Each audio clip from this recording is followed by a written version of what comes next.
Voilà, très heureux de partager la parole de Dieu avec vous, la pensée du Seigneur. Et on va partir pendant quelques semaines sur un thème, une thématique, le Seigneur a mis sur mon cœur, reconstruit les murailles. Et on va s'arrêter sur la vie de Néhémie, sur l'appel qu'il a reçu, sur sa mission. Essayons ensemble de comprendre ce que Dieu a fait avec lui, ce que Dieu a fait pour lui, et en conséquence, ce qu'il veut faire avec nous et ce qu'il veut faire pour nous. Dans notre monde contemporain, là où on vit, dans notre quotidien, avec les victoires que Christ a pour chacun d'entre nous. Quel texte extraordinaire que celui de Néhémie. On va lire déjà le début de cette histoire où nous avons la mission qui nous est détaillée, où on a déjà le cœur du Père et le cœur aussi de ce prophète qui nous est révélé. Néhémie chapitre 1er, parole de Néhémie, verset 1er, fils de Hakalia. Au mois de Kisleu, la 20e année, comme j'étais à Suse dans la capitale, Anani, l'un de mes frères, et quelques hommes arrivèrent de Juda. Je les questionnai au sujet des Juifs réchappés qui étaient restés de la captivité et au sujet de Jérusalem, et ils me répondirent, ceux qui sont restés de la captivité sont là dans la province, au comble du malheur et de l'opprobre. Les murailles de Jérusalem sont en ruine et ses portes sont consumées par le feu. Lorsque j'entendis ces choses, je m'assis, je pleurai. Je fus plusieurs jours dans la désolation. Je jeûnais, je priais devant le Dieu des cieux. Et je dis, ô Éternel, Dieu des cieux, Dieu grand et redoutable, toi qui gardes ton alliance et qui fais miséricorde à ceux qui t'aiment et qui observent tes commandements. Que ton oreille soit attentive et que tes yeux soient ouverts. Écoute la prière que ton serviteur t'adresse en ce moment, jour et nuit, pour tes serviteurs, les enfants d'Israël, en confessant les péchés des enfants d'Israël, nos péchés contre toi. Car moi et la maison de mon Père, nous avons péché. Nous t'avons offensé et nous n'avons point observé les commandements, les lois et les ordonnances que tu prescrivis à Moïse, ton serviteur. Souviens-toi de cette parole que tu donnas ordre à Moïse, ton serviteur, de prononcer. Lorsque vous pécherez, je vous disperserai parmi les peuples. Mais si vous revenez à moi, si vous observez mes commandements et les mettez en pratique, alors, quand vous seriez exilés à l'extrémité du ciel, de là, je vous rassemblerai et je vous ramènerai dans le lieu que j'ai choisi pour y faire résider mon nom. Amen. Ici, Néhémie, alors qu'il apprend cette nouvelle terrible de la ville de Jérusalem qui est en ruine, des murailles qui ont été détruites, il est dans la désolation, il s'assoit, il pleure, il va même prier et jeûner. Il va se tenir devant la face de Dieu et il va faire cette prière. Souviens-toi de ton alliance. C'est vrai que tu l'avais dit, Seigneur, et nous voulons être vrais. Tu avais dit, si vous faites n'importe quoi, si vous péchez, si vous ne m'obéissez pas, alors je vous disperserai. Ça va être la pagaille et la catastrophe pour vous. Mais si vous revenez à moi, je vous ramènerai, je vous rassemblerai. Il y a une promesse de Dieu que Néhémie veut garder dans son cœur. Et recevant cette promesse, alors qu'il tient devant le Dieu des cieux, il va prier, jeûner, et il va avoir cette direction de Dieu pour aller justement rebâtir les murailles de Jérusalem, reconstruire ces murailles qui avaient été détruites. Alors il va y aller et on verra tout son cheminement, comment il s'y est pris, comment Dieu a conduit son chemin, comment le Seigneur a aplani aussi son sentier alors qu'il y avait plein d'obstacles, il y avait des difficultés, il y avait des choses qui paraissaient impossibles humainement, il y avait des opposants, des ennemis, des oppresseurs, mais il a pu y aller parce qu'il avait l'assistance du Seigneur, il avait l'approbation de Dieu qui a ouvert les portes. Et on verra comment ça s'est passé. Mais je voudrais dès maintenant arriver au chapitre 2, au verset 18, où il dira, en interpellant les habitants de Jérusalem, ceux qui faisaient partie du peuple de Dieu, regardez, il y a des ruines, c'est la catastrophe. Levons-nous et bâtissons. Alors on a ce texte, cette phrase qui est ancrée dans le cœur, que nous connaissons beaucoup, et dans la version Louis II, levons-nous et bâtissons, nous est-il dit. Et j'aime bien aussi les autres versions qui donnent un complément. et qui enrichissent cette réalité de l'appel de Dieu au travers de l'appel de Néhémie pour le peuple. Levons-nous, levez-vous et bâtissez. Et c'est pour ça que je parle de reconstruire les murailles. Dans la version Bible du Semeur, il est dit reconstruisons les murailles. Dans la Bible français courant, il est dit allons reconstruire les murailles. Et dans la version second 21, il est dit mettons-nous au travail pour reconstruire, pour rebâtir, pour rétablir ce qui a été mis en désastre et qui a été détérioré, qui a été détruit. Mes frères et sœurs, je suis convaincu qu'il y a des murailles que nous devons reconstruire. C'est pour ça que le thème, c'est reconstruire les murailles. Et il y a plusieurs dimensions et déjà là, le Seigneur veut parler à plusieurs. Le Saint-Esprit veut interpeller des personnes, des enfants de Dieu dans des domaines bien particuliers. Il y a des gens qui écoutent ce message et Dieu leur dit « Je veux que tu reconstruises les murailles de ta famille. Elles sont en lambeaux, tout s'est effondré. Il y a la division, il y a la dispersion, il y a le désastre. Mais avec Dieu, rien n'est impossible. Il veut que tu reconstruises ces murailles-là et que tu y crois par la foi. » Il y en a certains qui sont là devant leur écran, ils pensent à leur couple qui est disloqué. Et Dieu dit, tu peux avec foi t'appuyer sur moi pour vivre une reconstruction de ton couple, reconstruire les murailles de ton couple. Peut-être que certains sont complètement découragés. C'est comme si qu'il n'y avait plus de murailles. Vous savez que les murailles, c'est aussi la protection. Et il n'y a plus de filtre. Tout ce qu'ils entendent, tout ce qu'ils reçoivent, et peut-être c'est ton cas. Chaque parole t'atteint. Il n'y a plus de murailles, il n'y a plus de forteresse, il n'y a plus de défense. Et Dieu dit, je veux que tu reconstruises des murailles de protection, de protéger ton cœur, pas mettre une carapace qui fait que tu te bloques, tu te fermes aux autres, mais d'avoir cette cuirasse de protection que Dieu donne, cuirasse de la justice qu'on voit aussi dans le Nouveau Testament. Paul dit aux Éphésiens, vous, enfants de Dieu nés de nouveau, revêtez la cuirasse de la justice, on va le voir. Il y a des murailles à reconstruire, tout comme Néhémie était appelé à reconstruire les murailles, tout comme Néhémie a vu cette désolation, il a été dans les pleurs, il n'a pas pris cela à la légère. De la même manière, Dieu veut nous interpeller. Il ne veut pas que tu prennes à la légère ce message. Si déjà, ce matin, aujourd'hui, il y a un impact dans ton cœur, dans mon cœur, dans nos cœurs, dans vos cœurs, pour dire, il faut qu'on se lève. Il faut rebâtir, il faut reconstruire ce qui a été détruit. Alors déjà, Dieu approuve et le Saint-Esprit se réjouit parce qu'il va y avoir du fruit. Ça commence par là, par le fait de se lever. On voit simplement ce matin juste des généralités sur le fait de reconstruire les murailles et on aura le temps dans les semaines à venir de voir les différentes murailles qu'il nous faut reconstruire avec la grâce de Dieu et que le Seigneur veut faire, certainement d'une manière très précise dans la vie de plusieurs. Des généralités.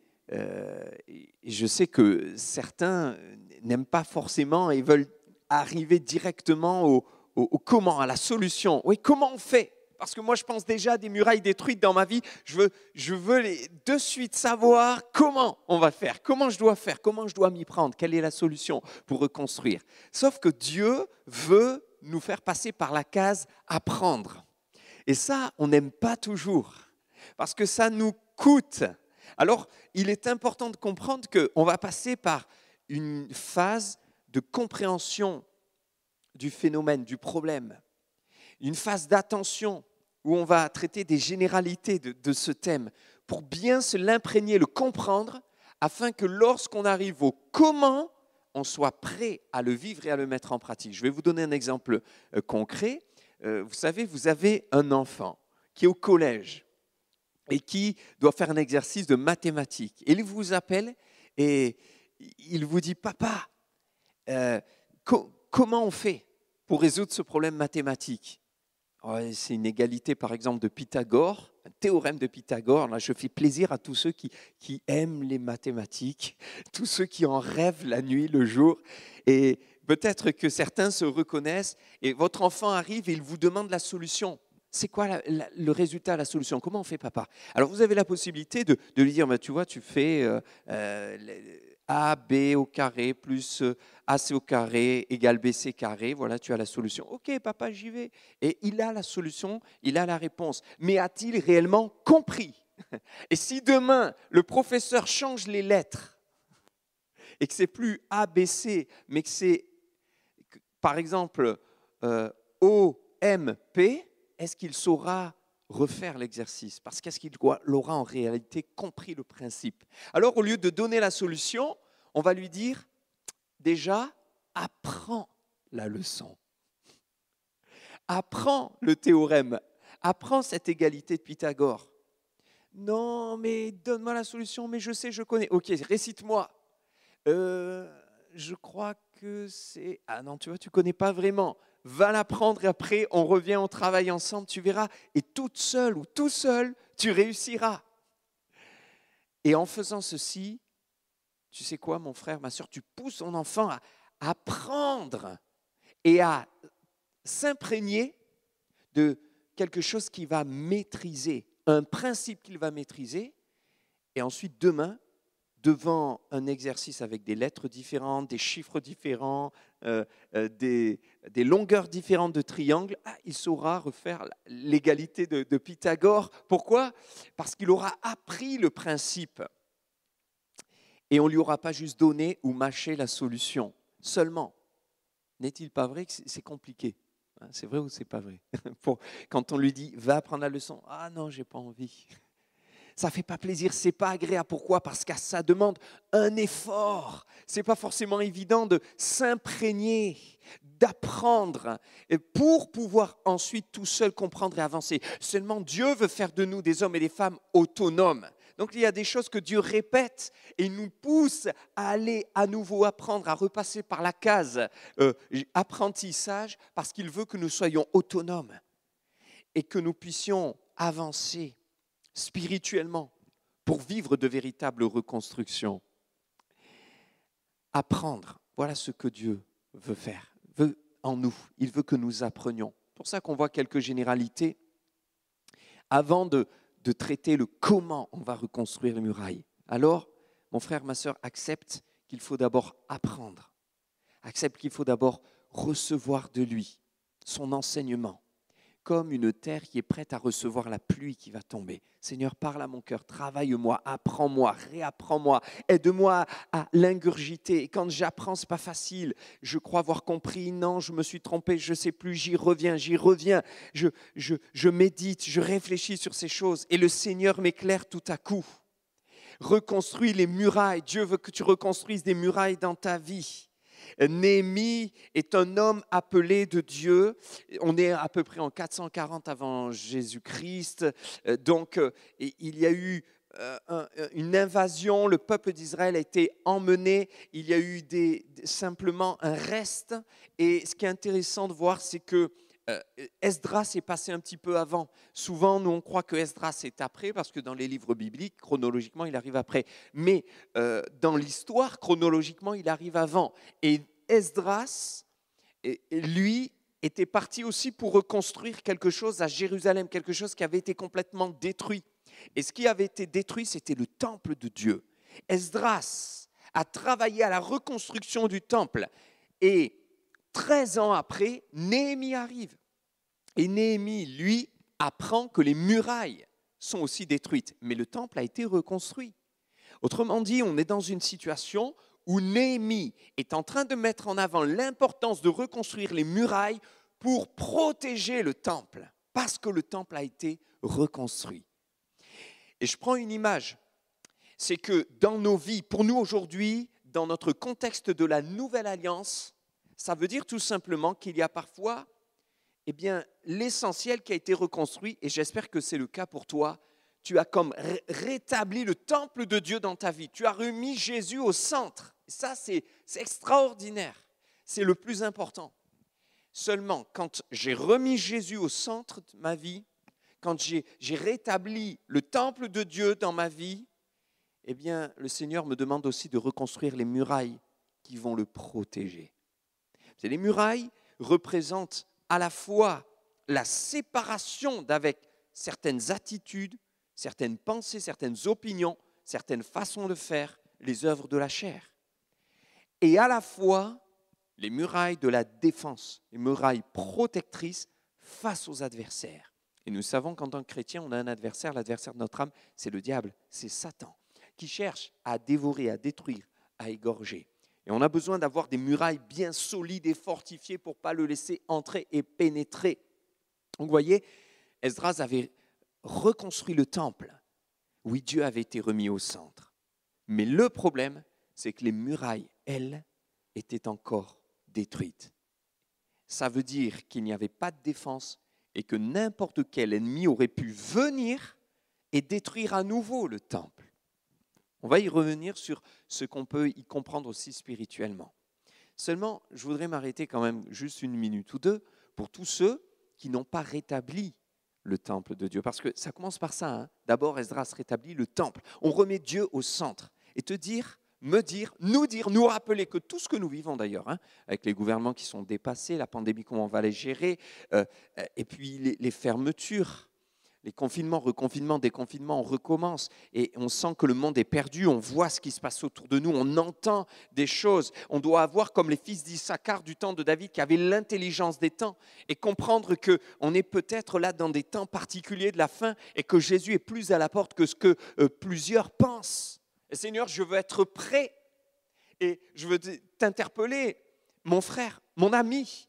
Est-ce que tu as remis Dieu au centre? Tout ce qu'on vit, tout ce qu'on voit, tout ce qui déstabilise peut-être l'humanité actuellement doit nous pousser à remettre Dieu au centre de nos vies, à revenir à l'essentiel. Est-ce que Jésus est au centre de ma vie? Est-ce que Christ est au centre de mon existence? Est-ce que Seigneur, tu as la première place? Ou est-ce qu'il y a une idole? Seigneur, je veux te remettre au centre. C'est le temps de remettre le Seigneur au centre. Il faut d'abord rétablir l'autel avant de reconstruire les murailles. Il faut accepter de remettre Jésus au centre.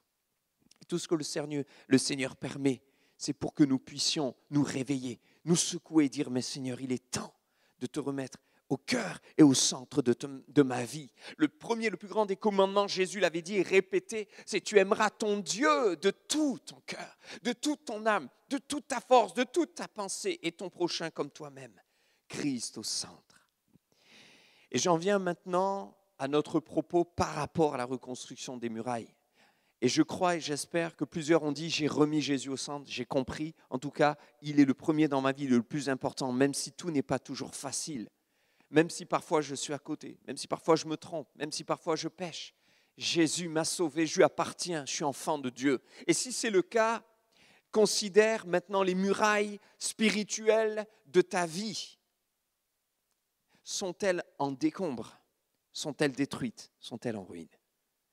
Et ça s'adresse à certains qui peut-être vont ouvrir les yeux sur le fait qu'il y a comme des ruines, qui expliquent peut-être une difficulté dans la vie spirituelle, une difficulté pour réellement avancer, prendre des victoires et devenir ce que Dieu veut que tu deviennes.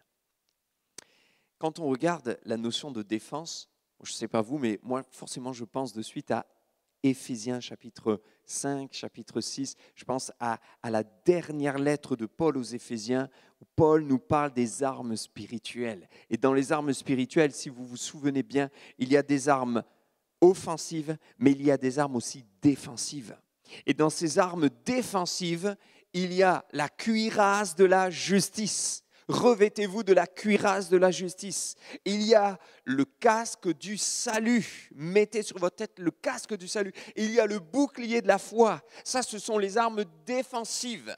Et je pense que spirituellement, pour nous, dans notre nouvelle alliance, dans la période de la grâce dans laquelle on est, ça peut représenter justement 3 versants des forteresses, des murailles à reconstruire pour nous défendre, des armes défensives face à l'ennemi de notre âme. Et il y a cette cuirasse de la justice. Et c'est comme si le Seigneur disait, reconstruis les murailles de la justice de Dieu dans ta vie. Reconstruis les murailles de ta foi, le bouclier de la foi. Reconstruis les murailles du salut, le casque du salut, afin que tu puisses protéger le temple de Dieu, c'est-à-dire la présence de Dieu dans ta vie, le Saint-Esprit qui est en toi. Reconstruis les murailles. La justice, c'est quelque chose qui nous dépasse, la justice de Dieu. D'ailleurs, je crois qu'une des choses les plus difficiles pour un chrétien, c'est de voir autour de lui l'injustice, de vivre l'injustice, de passer par des moments d'injustice. Combien de personnes sont passées par l'injustice et ont crié à l'injustice. Et on dit, mais moi ça, j'accepterai jamais ou je n'y arriverai jamais. Et c'est là où Dieu veut t'interpeller. Le Seigneur veut te fortifier. Parce que les premières murailles à reconstruire pour être vainqueur spirituellement et peut-être pour aller reconstruire les murailles de sa famille qui est en décombre, pour aller reconstruire les murailles de certaines relations amicales qui se sont effondrées, pour aller reconstruire les murailles de son couple, c'est d'abord de reconstruire ses propres murailles spirituelles. Et pour reconstruire ses propres murailles spirituelles, il faut regarder à cette arme défensive qu'est la cuirasse de la justice. C'est intéressant parce que la cuirasse, elle nous revêt entièrement. La cuirasse, elle protège tout le corps. Comme si Dieu disait, attention, il ne faut pas qu'il y ait de faille d'injustice dans ta vie. En tout cas, de crier à l'injustice.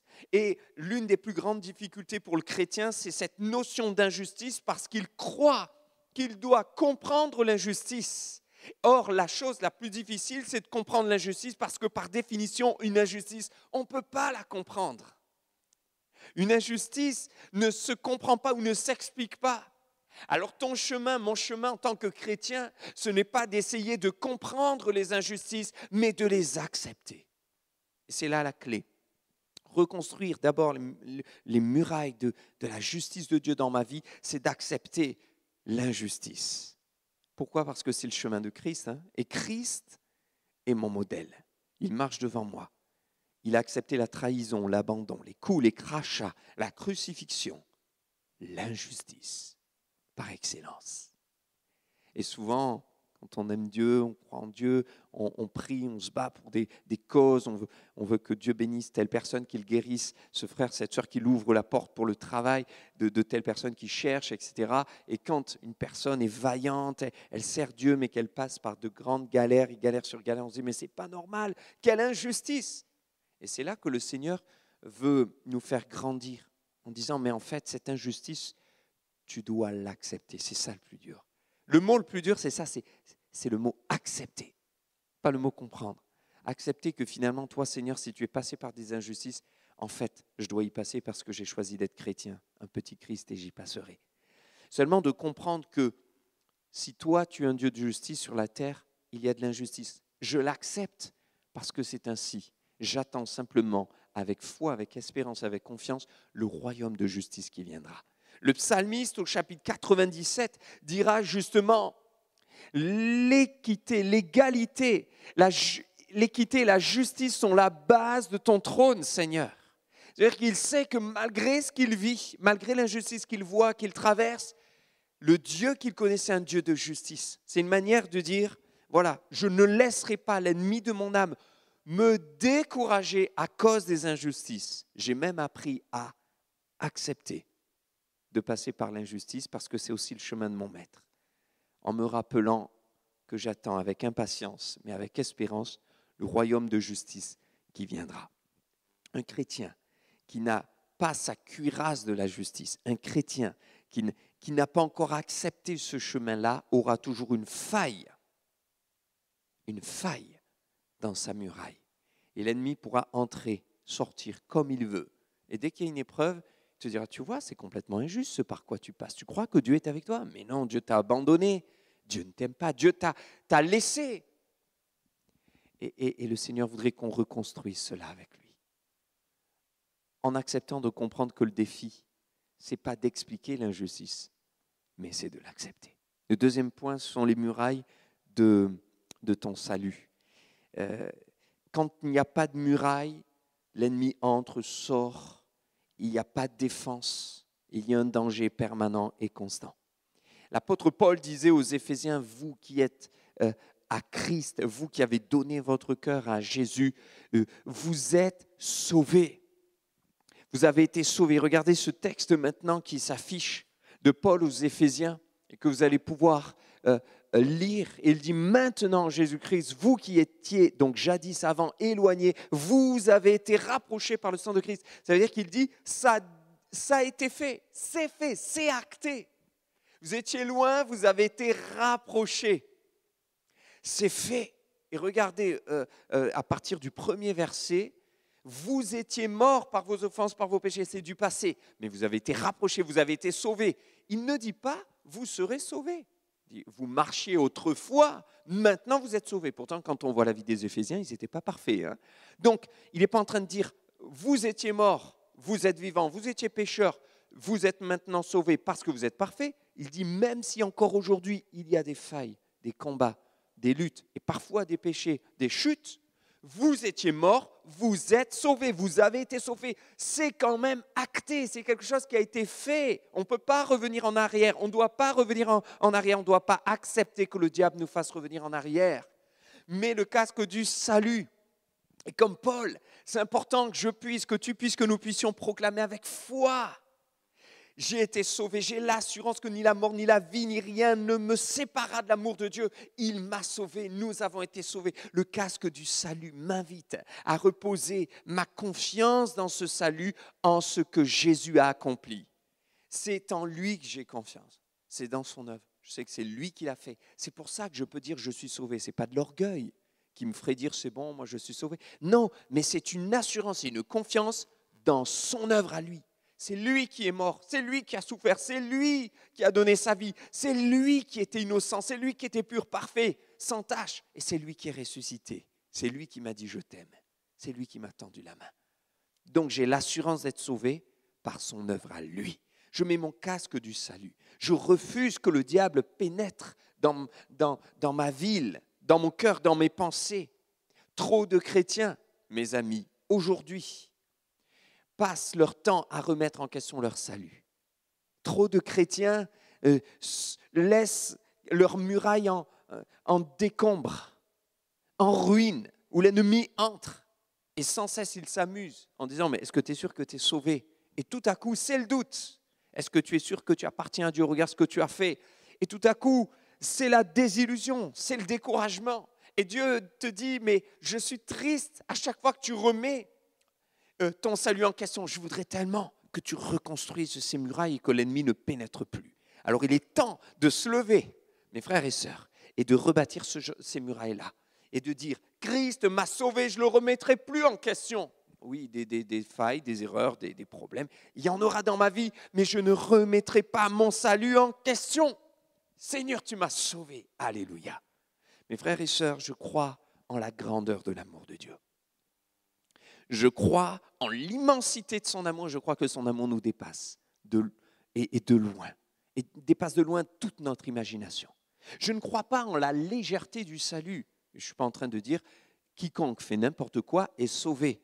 Mais quand je vois que notre Seigneur Jésus-Christ est capable de dire à ce brigand sur la croix, qui a eu un instant de lucidité et d'humilité, de repentance, tu seras aujourd'hui avec moi dans le paradis de Dieu. Je crois que parfois, on a tendance à condamner bien trop vite des multitudes de personnes.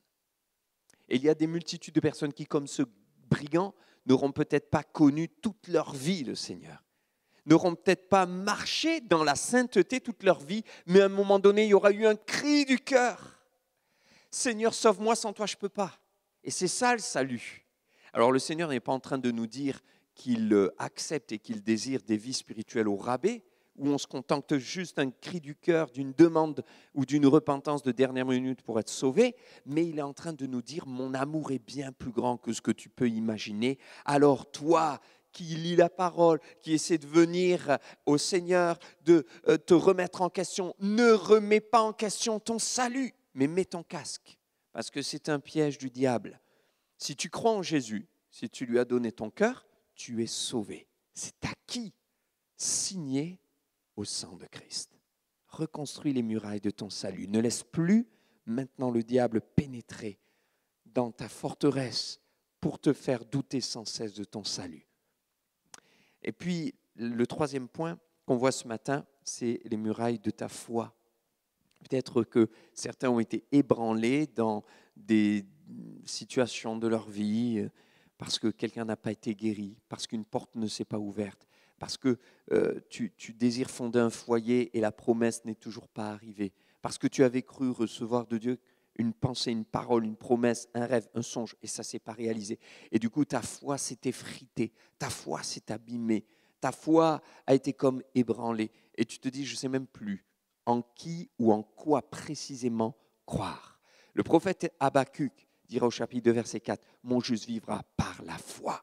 Tu vivras par la foi. Le juste vivra par sa foi. C'est répété, bien sûr, dans le Nouveau Testament. C'est quelque chose qui est pérenne dans la parole de Dieu, du début jusqu'à la fin, de l'Ancien Testament jusqu'au Nouveau. On ne peut pas marcher sans la foi, on ne peut pas marcher avec Jésus. Dieu te demande de croire. Et certains disent, mais j'ai besoin de voir, mais heureux ceux qui ont cru et qui n'ont pas vu. Jean chapitre 20, verset 29. Alors reconstruis les murailles de ta foi ce matin. Tu vas peut-être dire, mais j'ai tellement été déçu ou échaudé que c'est difficile pour moi. Et le Seigneur voudrait nous faire réaliser qu'un des pièges du diable, c'est justement de nous faire douter. De nous faire douter de l'amour de Dieu, de nous faire douter de sa présence, de nous faire douter de sa puissance. Et regardez l'attitude de Néhémie comme elle est exceptionnelle. En fait, il sait que les murailles sont en ruine, il connaît la tristesse de la situation, mais à aucun moment il ne remet en question la grandeur de Dieu et comment il va s'adresser à lui en lui disant « Tu es le Dieu des cieux, tu es au-dessus de tout, tu peux tout, rien ni personne ne peut se comparer à toi. Et en plus, si tu es un Dieu tout-puissant, tu es aussi un Dieu de miséricorde. » Dieu voudrait que tu aies le bouclier de la foi. Paul dit aux Éphésiens, prenez le bouclier de la foi pour éteindre tous les traits enflammés du malin. Donc le malin, le diable, Satan, il va venir et il va sans cesse essayer de pénétrer ta forteresse. Alors si les murailles sont en ruine, les murailles de la foi sont en ruine, il va te faire douter constamment. Et c'est comme ça qu'il y a des gens, des chrétiens qui doutent constamment de l'amour de Dieu, qui doutent constamment de son retour, qui doutent constamment de sa parole, qui doutent. Et il est temps de reconstruire maintenant les murailles de ta foi. Comment les reconstruire? La foi vient de ce qu'on entend de la parole de Dieu. Ça veut dire que le Seigneur veut parler à plusieurs là, maintenant. Et il te dit simplement, reprends la lecture de la Bible, pas comme une lecture, j'ai envie de dire, d'un bouquin comme ça, ou une lecture qui viendrait assouvir un désir de bonne conscience. C'est bon, j'ai fait ma lecture biblique aujourd'hui. Non, mais reprends la lecture biblique, celle qui t'amène à une méditation profonde. Seigneur, qu'est-ce que tu veux me dire? Parle-moi, nourris-moi, enseigne-moi, abreuve-moi. J'ai besoin de toi. La parole de Dieu, cette nourriture qui abreuve. La parole de Dieu, c'est ce lait spirituel et pur. La parole de Dieu, cette semence qui va tomber dans ton cœur et qui va faire grandir ta foi. La foi grandit quand on se nourrit de la parole. Il faut que nous revenions à la parole de Dieu, à un amour de la parole de Dieu, à une lecture de la parole de Dieu, à une nourriture spirituelle au travers de la parole de Dieu tous les jours de notre vie.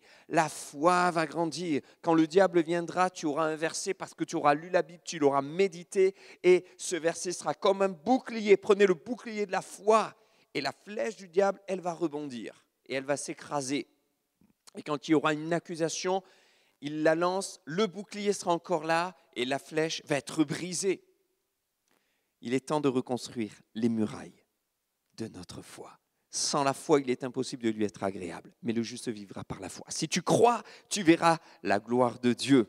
C'est par la foi que Moïse a ouvert la mer en deux. C'est par la foi que Abraham est devenu papa. C'est par la foi que Sarai est devenue maman, même à 75 ans. C'est par la foi que Samson a pu briser des Philistins par milliers. C'est par la foi que Daniel est descendu dans la fosse aux lions sans être croqué par ses félins. C'est par la foi qu'ils éteignirent des feux, que Daniel et ses compagnons, mis dans la fournaise ardente, n'ont pas été brûlés, mais ont été gardés par la présence de ce quatrième qui était avec eux, Jésus-Christ, qui était déjà là. Dieu qui était présent avec eux dans le feu, par la foi. Alors je vous invite, mes frères et sœurs, à reconstruire les murailles de votre vie spirituelle, afin que le diable ne vienne plus constamment semer la zizanie, semer de l'ivraie, entrer quand il veut, sortir quand il veut, mais que tout à coup, eh bien, avec la grâce de Dieu, par la présence du Saint-Esprit, nous puissions, dans les temps dans lesquels nous vivons, être des hommes et des femmes stables, des hommes et des femmes de foi, des hommes et des femmes assurés dans un monde qui n'a plus d'assurance, des hommes et des femmes qui ne doutent plus dans un monde qui est en plein doute et qui est en pleine hésitation. Seigneur est fidèle, le Seigneur nous aime. Rappelez-vous combien il sera avec nous comme il l'a été avec Néhémie, sinon jamais Néhémie n'aurait pu reconstruire les murailles, donc il sera avec toi. Si tu as à cœur, si tu en as besoin, si tu le veux, si tu le désires, il attend cela de notre cœur. Le Seigneur veut nous amener plus loin. Que Dieu vous bénisse abondamment. On va prier maintenant ensemble. Seigneur, merci. Merci pour ta parole, merci pour ta présence, merci parce que tu es là avec nous et que nous savons que dans le monde dans lequel nous vivons, nous savons que dans ce combat spirituel dans lequel nous sommes, il y a des défis à relever, il y a des luttes et des combats, des difficultés. Mais Seigneur, tu veux nous amener déjà à reconstruire certaines murailles qui sont encore en ruine. Nous voulons avoir ces armes dont Paul parle, et offensives mais aussi défensives, parce qu'on sait qu'on a un ennemi qui rugit. Mais comme disait Paul, nous sommes plus que vainqueurs par celui qui nous a aimés. Merci Seigneur de bénir mes frères et sœurs et de les aider les uns les autres à reconstruire ces murailles de la justice de Dieu, les murailles de la foi, les murailles du salut, et que l'ennemi ne puisse plus y pénétrer, mais qu'il trouve là des hommes pleins de confiance en Dieu. Dans le nom de Jésus, Amen. Amen.